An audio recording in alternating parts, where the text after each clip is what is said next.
ranjangnya, tertidur di atas kasurnya. Tiba-tiba saja Sayyidina Umar menitikkan air matanya karena sedih. Rasulullah bertanya kepada Sayyidina Umar ibnul Khattab radhiyallahu anhu, "Ya Umar, kenapa engkau begitu sedihnya melihat keadaanku hari ini, sementara aku adalah utusan Allah Subhanahu wa ta'ala?" Sayyidina Umar mengatakan, "Ya Rasulullah, bagaimana saya tidak sedih? Saya melihat engkau sebagai utusan Allah, dunia dan isinya diberikan untuk Rasulullah, tapi Rasulullah sendiri tidur di atas kasur bertelekkan permadani yang terbuat dari pelepah kurma." Ya, Rasulullah Shallallahu Alaihi Wasallam ternyata dipannya, tempat tidurnya ternyata menggunakan pelepah kurma. Pelepah kurma. Jadi daun kurma itu dianyam oleh Rasulullah. Rasulullah itu tidur di atas itu.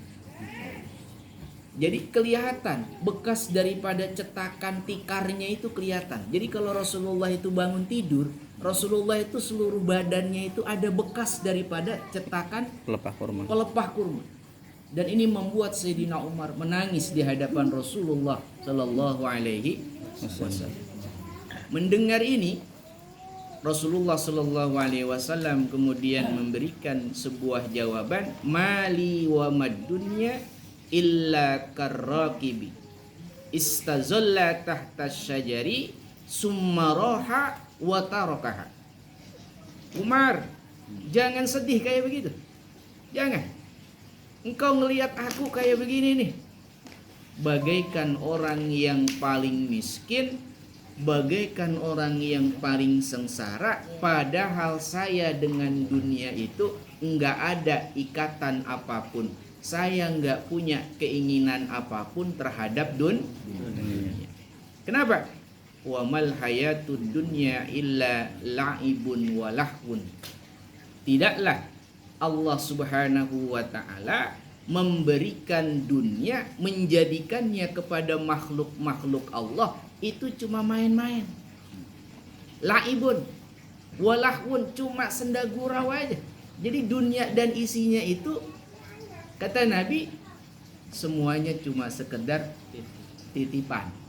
Bahasa kita mah enggak ada nilainya. Yang ada nilainya di sisi Allah adalah apa?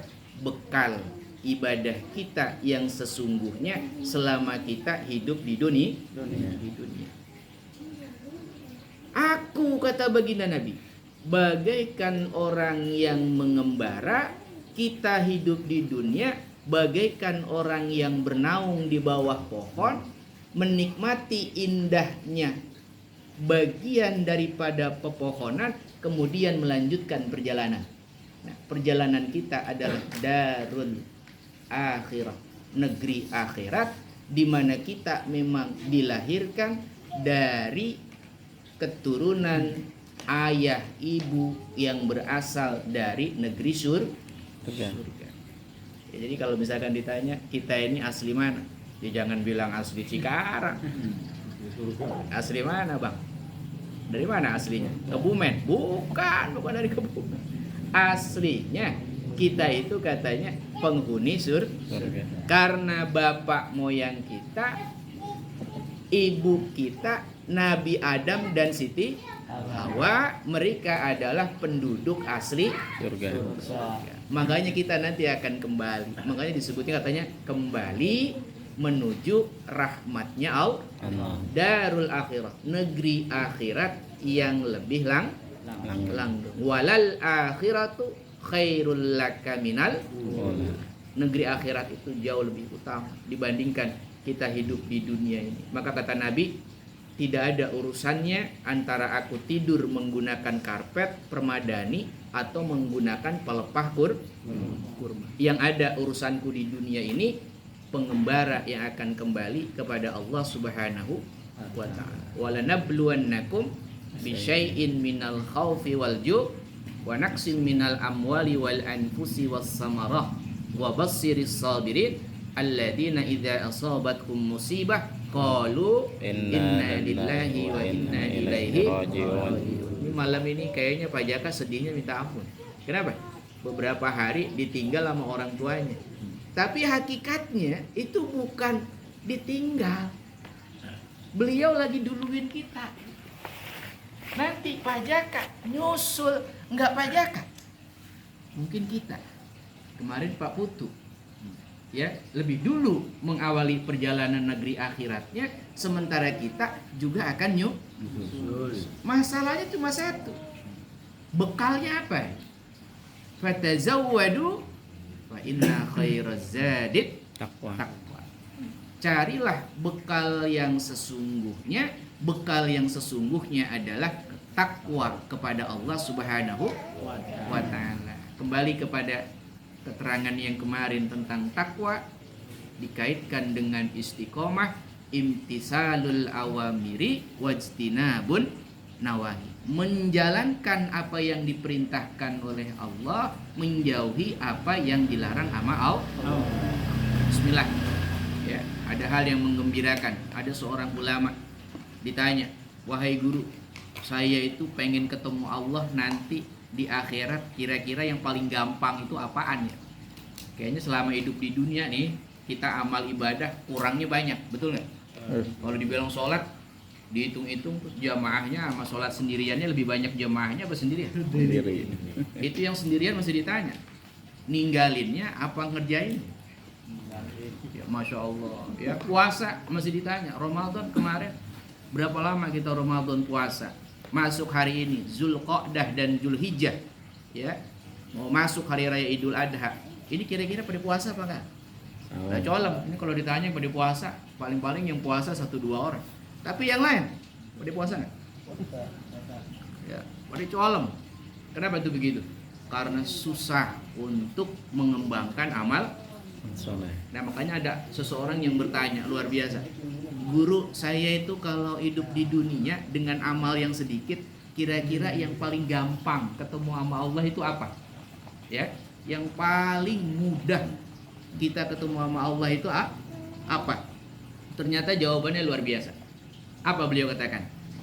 Carilah jalan yang paling dekat menuju Allah Subhanahu wa taala, memberikan kenyamanan kepada orang lain.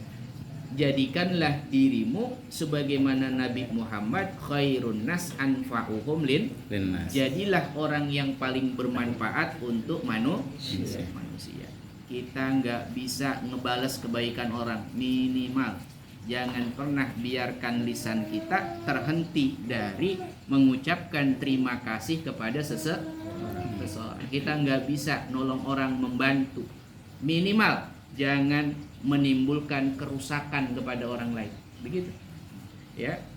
Berarti kita menjadi pribadi yang paling bermanfaat. Kalaupun ada makhluk-makhluk Allah yang bisa diselamatkan, bisa dibantu dengan kebaikan-kebaikan, maka yang terbaik, beliau katakan, adalah memberikan kebahagiaan kepada hati seseorang. Jangan nyakitin orang.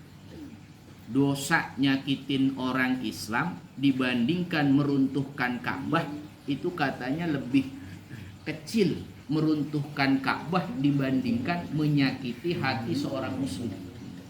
Kebayang nggak? Siapa yang suka ngatain temen? Namanya bagus, Sulaiman, dipanggilnya Kebo. Kebo. Ya, lah kenapa Kebo? Ya mungkin karena posisinya apa? Tukang tidur, sebentar tidur baik, disebutnya Kebo. Siapa yang suka begitu? Nggak boleh. Yang kayak gini katanya dihindari. Kenapa begitu? Menyakiti hati seorang muslim, dan itu katanya menyebabkan kesempitan kita dari pertolongan Allah Subhanahu wa ta'ala. Innallaha fi aunil abdi madamatil abdu fi auni ahihi. Ada cerita yang mungkin menjadi penutup kita oleh malam hari ini, ya, mumpung kumpul di rumah Pak Jaka. besok-besok udah tahlilan selesai, susah lagi ngaji, mungkin nggak bakalan ketemu lagi sebulan ke depan juga ya. Jadi ada cerita terakhir ini, dikatakan oleh Syekhul Imam Al-Ghazali, beliau mendapatkan rahmat dari Allah Subhanahu wa taala itu ternyata gara-gara merahmati makhluknya Allah. Jadilah pribadi yang paling bermanfaat. Ini Pak Jaka, alhamdulillah ini manfaatnya luar biasa. Ngasih air minum. Ya, nggak cuma air minum, masih berkatnya. Nggak cuma berkat. Ya, insya Allah ada kopi. Nggak cuma kopi, insya Allah ada teh. Insya Allah yang lainnya dikasih semua. Tapi Imam Ghazali ditanya, itu dapat manfaat apa? Gara-gara seekor alat. Imam Ghazali, saya suatu malam sedang membuka kitab, menuliskan bagian daripada ilmu, tiba-tiba ada lalat yang datang hinggap di atas tinta. Tintanya saya gunakan untuk mengambil pulpen itu buat menulis. Begitu melihat ada lalat, tangan saya tidak bergerak. Begitu ya. Saya biarkan tangan saya itu terhenti sampai lalat itu selesai minum tinta yang ada. Hingga akhirnya dia terbang, saya baru mengambil tangan saya untuk digerakkan dan menulis kitab. Gara-gara itu tuh Imam Ghazali dimuliakan oleh Allah Subhanahu wa taala karena membahagiakan hati makhluk seekor lalat. Gimana kalau yang bahagia kita nih? Kita nanti pulang bahagia nggak? Bahagia nggak dapat kue? Iya. Bahagia? Senang nggak? Senang. Pulang dapat berkat. Tanya bahagia nggak? Ya. Iya. Tuh. Kita bahagia, Pak Jaka juga bahagia. Karena didoakan oleh kita, keluarganya menjadi orang-orang yang bahagia. Jadi masing-masing pada ngasih kebahagiaan, masing-masing pada ngasih kebahagiaan. Nah, besok mudah-mudahan kita bisa berkurban ya. Bisa ngasih kebahagiaan buat saudara-saudara kita. Hadirkan apa yang kita miliki. Dari kebahagiaan kita itu nggak bisa pakai korban kambing. Ada ulama yang mengatakan boleh korban pakai bebek. Boleh korban pakai ayam. Boleh. Pakan-pakan Pak. Ya. Buat bapak-bapak nih. Ya, yang mikir hari ini kayaknya saya mau kurban susah. Tahun ini pengen banget ikut. Boleh nggak pakai hewan yang lain? Boleh. Ya. Khusus bagi siapa tuh? Bagi umat Nabi Muhammad yang tidak punya keluasan rezeki. Tapi kalau lu ngakal-ngakalin, nah ini nggak boleh. Ya. Jadi kalau punya duit ngambilnya gitu ya. Nggak ada duit, berarti jangan sedih. Ambil bagian hewan yang lebih kecil daripada kambing. Apa tuh? Ayam. Ya, entol. Sama bebek atau apapun yang sifatnya lebih tujuannya iraqatud dami, untuk menjatuhkan darah, artinya disembelih karena Allah Subhanahu wa taala. Nah, mudah-mudahan para bapak, hadirnya kita malam hari ini mudah-mudahan menjadi wasilah bertambahnya rahmat Allah Subhanahu wa taala kepada kita. Tercatat kumpulnya kita malam hari ini menjadi amal soleh untuk bekal kita di akhirat nanti. Amin ya rabbal alamin. Keluarga Pak Jaka mudah-mudahan diberikan kesabaran oleh Allah Subhanahu wa taala. Al-Fatihah.